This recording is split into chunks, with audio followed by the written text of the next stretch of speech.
perbuatan tidak menyenangkan karena membuat sakit hati, padahal kita niat baik ya. Iya. Saya dicaci dan dihina, pengakuan Hermanto, pria yang dituduh mencuri HP oleh oknum dokter di Palembang.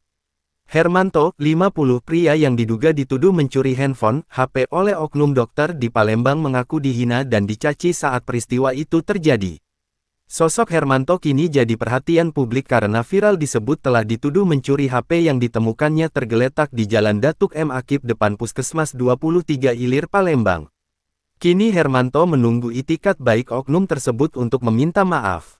Ungkapan tersebut disampaikan Herman saat dijumpai saat sela-sela bekerja di toko pempek Kalpin Kelurahan 23 Ilir.